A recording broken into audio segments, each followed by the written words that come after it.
Sumergirse en las calles y en las estancias de la serie Águila Roja es entrar en el siglo XVII y dejarse salpicar por la imaginación de sus creadores.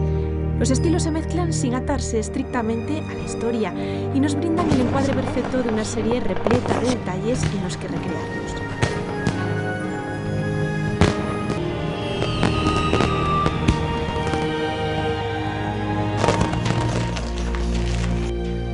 El equipo de dirección de arte, galardonado en varias ocasiones por la Academia de las Ciencias y las Artes de Televisión, es el encargado del diseño y de la ambientación que cada día exige Águila Roja. Fernando González y Héctor García Bertrán encabezan el departamento que tuvo que enfrentarse en sus inicios a un reto nuevo en la ficción española. Cada proyecto es bastante particular, bastante diferente, y este en concreto es un proyecto muy diferente y sobre todo de lo que habíamos hecho hasta ese momento, porque siempre habíamos estado en un tipo de ficción muy doméstica, muy lógicamente de actualidad, etcétera y tal. Entonces, bueno, esta que es una serie de carácter histórico, aunque en absoluto es una serie historicista, que eso es uno de los puntos de partida fundamentales, nos hacía, lógicamente, engranarnos de otra manera y tratar de conseguir un equipo diferente al que era habitual. Primero, lógicamente, hubo que definir un proyecto que era bastante sui generis, porque en resumen es un proyecto que tiene lugar en algún momento de la historia de España, pero sobre todo está encabezado por un personaje muy curioso porque es un espadachín, pero es un espadachín con toques orientales, es un ninja, es una cosa un poquito extraña. Entonces, lógicamente, lo primero que yo supuse es que el proyecto tenía que participar un poquito de eso, y eso nos daba también una libertad de introducir elementos que en ningún momento serían los típicos de una serie historicista, ¿no? Al uso de otras que han venido luego. Vamos a ver cuántas veces os tengo dicho que al campo se va con ropa de abrigo y con calzado cómodo. Y si uno Tratamos no tiene ninguna de las dos cosas, de llevarlo, de enfocarlo, primero, haciéndolo familiar, o sea, familiar no solo como producto para familias, sino que todo lo que salga, se refiera, se diga, se toque y tal, nos resulte familiar y contemporáneo prácticamente. De hecho, por ejemplo, para empezar, el lenguaje de nuestros personajes no es un lenguaje histórico en absoluto, es un lenguaje casi cheli, ¿no? y totalmente de hoy. Mézclate entre las mujeres mientras distraigo la guardia.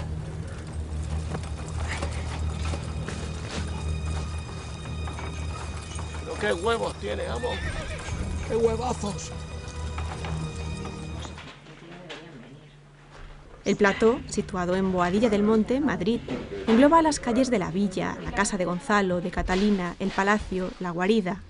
Tuvimos una gran suerte, que fue encontrar un plató que nos permitía comunicar diferentes decorados interiores con uno exterior, que es el de la calle, ¿no? Y que consideramos además que era fundamental para dar ese aspecto un poco familiar, de barrio casi contemporáneo, ¿no? Como un poco como pasa en otras producciones también de la 1. Entonces, este plató nos permitió acondicionar esos interiores y esos exteriores de forma por paso directa, paso geográfico directo. Eso facilita además bastante el trabajo narrativo, aunque es un poco complicado, sobre todo para nuestros compañeros de iluminación.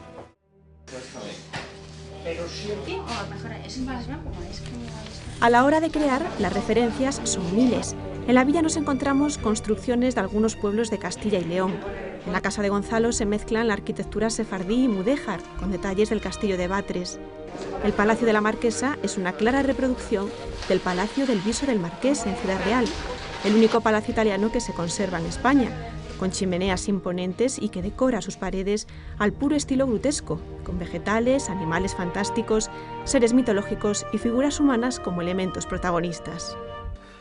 Tuve que hacer un viaje a Milán, que siempre es un placer, y en una librería maravillosa de la Galería Vittorio Emanuele encontré un tocho de libro maravilloso que se llamaba I Grotteschi, que son precisamente de donde hemos sacado toda esa documentación plasmada en las paredes de forma bastante caprichosa a veces. Fue muy divertido.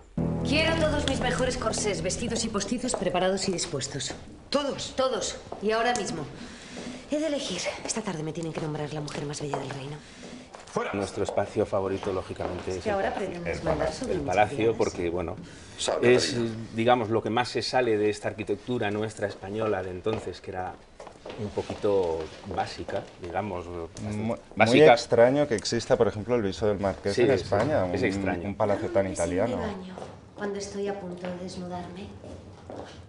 Hay que decir ¿Me has que, por echado cierto, de estamos menos, hablando Hernán? nosotros que, digamos, encabezamos el equipo, pero hay que decir que los que realmente tienen un enorme mérito en este equipo nuestro son precisamente el equipo de atrezo, de carpintería, de talla, etcétera. Porque además se trabaja en condiciones que son durísimas, simplemente por el material que estamos manejando, que es pesado, que es ingrato, es sucio, o sea... Y pensar que es una serie que realmente necesita muchos recursos, necesita absolutamente todos los gremios. Puede ser un cerrajero, un albañil, cosa que normalmente tienes un carpintero y un pintor, y ahí termina tu equipo de construcción. Aquí, para poder ambientar, porque la propia construcción ambienta los decorados, necesitas todos los oficios de construcción tradicionales.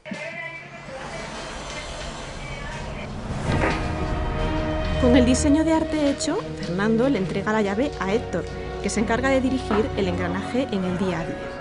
Partiendo del guión, Héctor desarrolla estéticamente las necesidades concretas de cada acción, coordinando a un equipo de unas 20 personas.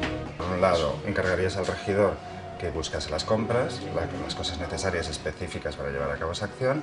Por otro lado, el ayudante organizaría a lo que es el equipo de atrezo, que son los que luego montarán en rodaje el proceso. Y por otro lado llevas el equipo de construcción o de carpintería, que en nuestro caso es de mantenimiento, ¿no? Entonces, sobre los propios decorados tienes que hacer modificaciones porque siempre hay, para el drama en concreto que estás haciendo, pues de pronto un cajón secreto, de pronto cosas que tienes que ir resolviendo. Un trabajo meticuloso, como por ejemplo el de Berta Salinas, auxiliar de atrezo, responsable de esos carteles que vemos colgados en la villa y de los libros que lee nuestro héroe. Algunas veces te piden libros en concreto de cosas que salen en el capítulo, pues a lo mejor enfermedades o cosas de anatomía, no sé, supongo que lo curioso es que siempre te tienes que adaptar un poco a lo que esté pasando y es que hay tantas cosas.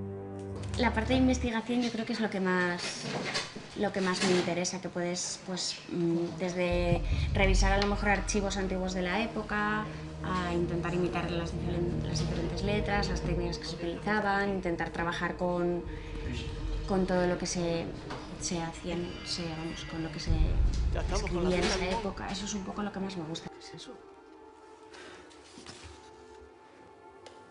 Crestos. ¿Crestos? Todo sin olvidar que estamos ante una serie de aventuras y que el trabajo tiene que conjugar a la perfección época e imaginación. Donde tienes que hilar muy fino son en objetos de mano o en tipo la misiva que se organizaría, pues realmente esa carta nunca hubiera existido o ese Real Decreto no hubiera funcionado así o no está documentado que existiese. Con lo cual tienes que ir simulando que todo pertenece a esta época, a este 17 español, pero versionándolo porque ni nuestro héroe hubiera nunca existido, ni nuestros personajes tendrían esta moral de esta época, no saldrían a la calle después de las 6 de la tarde, no, o sea, hay un montonazo de cosas que no harían. Ahora, con las líneas generales de la Dirección de Arte aprendidas, ¿os apetece adentraros un poco más en los decorados? En los próximos reportajes, y de la mano del propio Héctor, iremos conociendo en profundidad las diferentes estancias de Águila Roja. Entraremos en la casa de Gonzalo, pasearemos por la villa, veremos sus tejados, subiremos a la guarida y abriremos las puertas del Palacio de la Marquesa. Os esperamos. Como veis, las columnas no pesan nada, todo blanco, pues cambiando la carta, de aparatos.